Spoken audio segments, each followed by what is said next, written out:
All right, let's go inside the Chase Center for the first time all evening, courtesy of Comcast Business. Every connection counts with the great KB, Kerith Burke, and Petaluma's finest, Dalton Johnson and KB. We heard from Kerr and Curry right there about the youngins, hoping the veterans get some rest in that fourth quarter. And boy, did they put on a show last night against Memphis. Yeah, we have a fun trio to talk about, and let's start with Brandin Podziemski because he started off that game with a big three-pointer. Most importantly, that play was designed for him. The whole team was invested in getting him going after a quiet start to the season, and getting going, he did. What a great example of the way Steve Curtis understands his players, and he knows human tendencies so well. You remember talking about how Podge was pressing to setting him up with a wide-open three to begin the game, using Steph Curry as a screener on Jalen Wells, and then slid over and sealed John Morant also wide open. Then my eyes actually went to the Warriors bench. You saw Terry Stotts turn to Steve Kerr, kind of two like proud nudges, like, all right, now we get going. Brandin Podziemski was right in the flow of things, right after that opening three.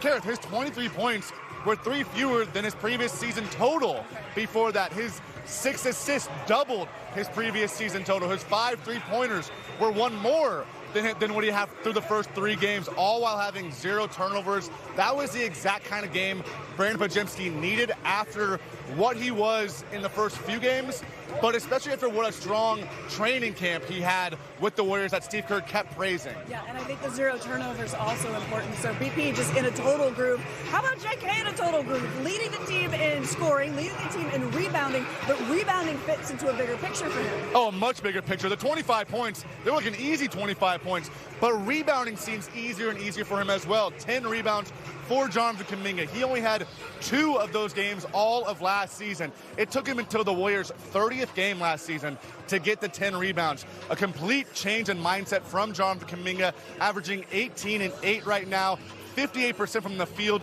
80% from the free throw line, which is also another huge key for him.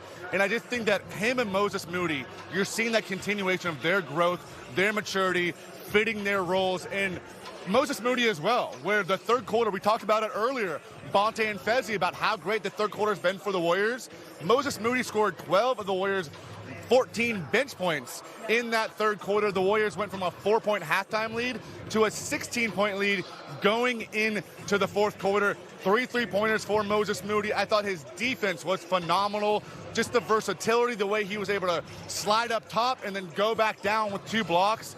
Just great to see out of these 2 draft class mates right now. Exactly, they are linked right there. And then, yeah, Moses Moody coming in off the bench to score 20 points in about 22 minutes. So we're talking about guys with efficient nights, confident nights, but important nights too, because as we talk about the age of the Warriors, they have to go back to their bench. There are nights when some of the starters aren't going to play, some of the starters aren't going to be healthy, as everybody's dealing with, you know, the perils of getting old, which kind of we might know a little something about. Yeah, you need the young, fresh legs who are feeling good and who understand as long as everyone's playing in the flow of the offense, there's enough for everybody to eat.